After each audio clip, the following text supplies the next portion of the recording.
Pour commencer, je vous propose d'aborder l'histoire d'Isopolis.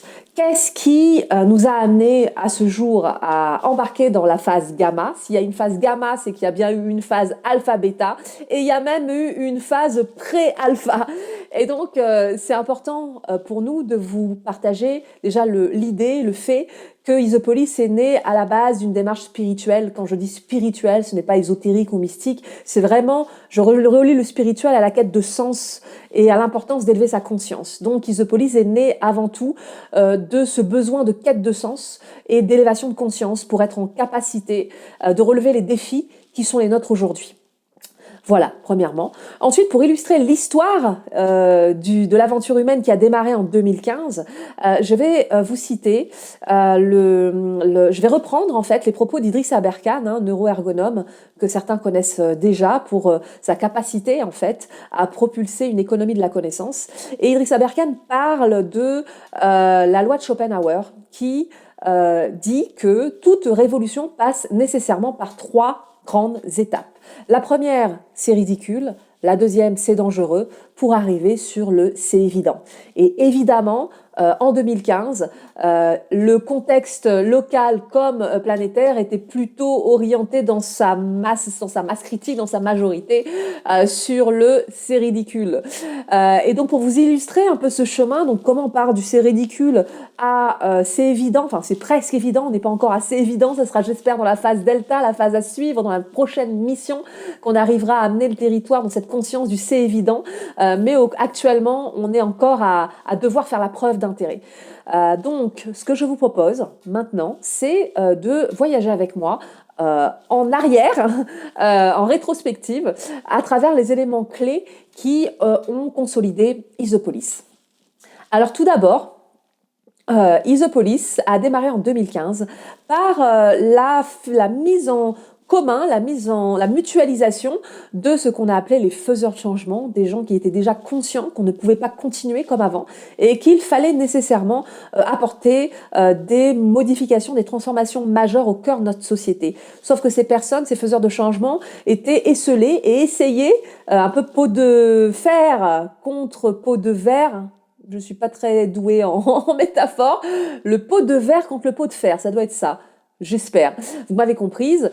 Et du coup, les forces étaient inégales et on s'est dit, il faut absolument qu'on se fédère au sein d'un mouvement citoyen à partisans qu'on a créé sous le nom de Rhizome. Donc Rhizome, c'est une symbolique, une fonction qui représente en fait la nécessité d'impulser la dynamique de changement, d'incarner cette dynamique de changement. Donc il y a besoin d'une énergie humaine pour pouvoir impulser toute dynamique de changement. Donc ce rhizome, c'est aussi la symbolique des racines qui travaillent en réseau, à l'inverse de la racine pivot et unique. C'est vraiment la pensée multiple, la diversité qui se connecte en transversalité, pour apporter ce changement. Donc au niveau d'Isopolis, quand on parle de rhizome, il ne s'agit pas d'instaurer en fait une marque, c'est plutôt pour illustrer une fonction nécessaire dans toute transformation, qui est de fédérer les énergies, les forces dans leur grande diversité à dans toute partie de la société pour amorcer le changement.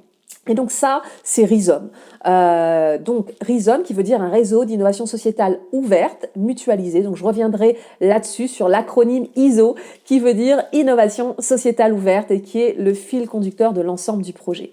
Donc en 2015, des faiseurs de changement se fédèrent dans un mouvement citoyen à partisans qui s'appelle Rhizome. À ce moment-là, j'avoue que moi, en tant qu'impulsatrice de cette démarche depuis 2015, je pensais que les choses allaient se débloquer et assez rapidement qu'on allait pouvoir se démarrer quelque chose.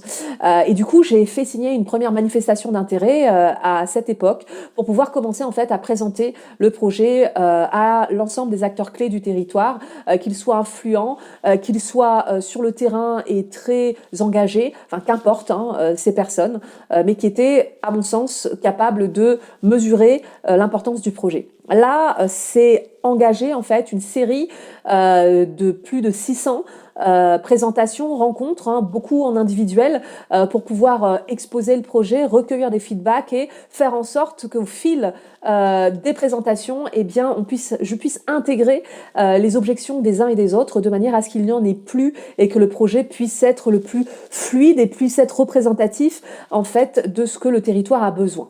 Ensuite, nous avons organisé un premier événement en 2016 pour pouvoir en fait lancer cette phase de transformation, enfin de design de la transformation du territoire. Et donc autour, ça a toujours été les Journées de la Terre, hein, qui ont ponctué nos gros événements clés.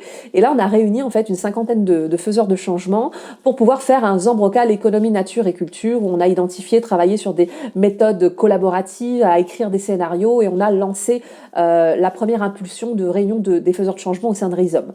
Voilà, mais à noter, hein, à ce moment-là on pensait que les choses allaient se débloquer, puisque dans les rendez-vous stratégiques que personnellement j'avais engagés, eh bien l'intérêt semblait être important au niveau du projet. On ne s'attendait pas à ce moment-là à avoir 6 ans de travail pour pouvoir démarrer enfin de manière très opérationnelle les actions. Ensuite, hein, Rhizome n'a volontairement pas de statut juridique. Donc l'objectif au niveau de Rhizome, c'était vraiment de pouvoir inclure, fédérer sans enfermer. C'est toujours le cas actuellement, nous n'avons toujours pas de statut juridique, mais quand on porte un projet de cette envergure, en fait, il faut des structures formelles qui soient capables de porter des demandes de projet, etc.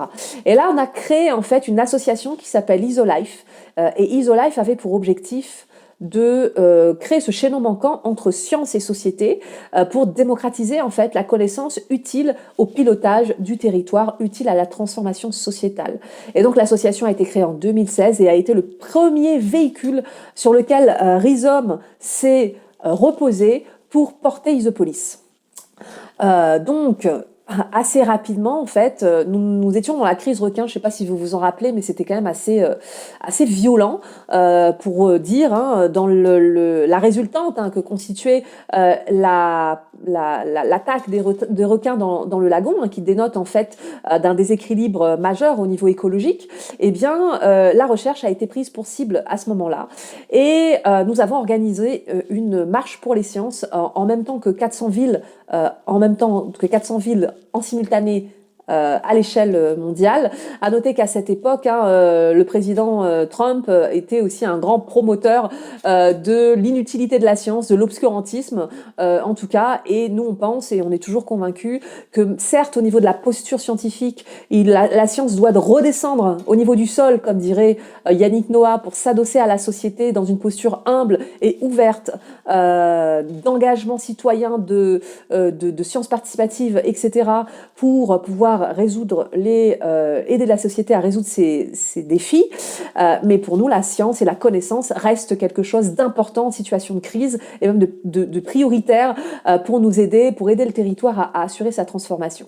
Donc l'avantage que la vie a mis de pouvoir organiser cette marche au niveau de la science a permis notamment à l'IRD, qui devient le porteur principal du projet, on va le voir après, de se fédérer au projet et de faire confiance, de rejoindre l'aventure. Et c'est inédit parce que c'est l'un des tout premiers projets portés par la société civile qu'un organisme de recherche reconnu accepte de prendre le risque de porter. Et donc on les remercie, Pascal Chabanet notamment, la directrice de l'IRD, pour sa confiance et son aide.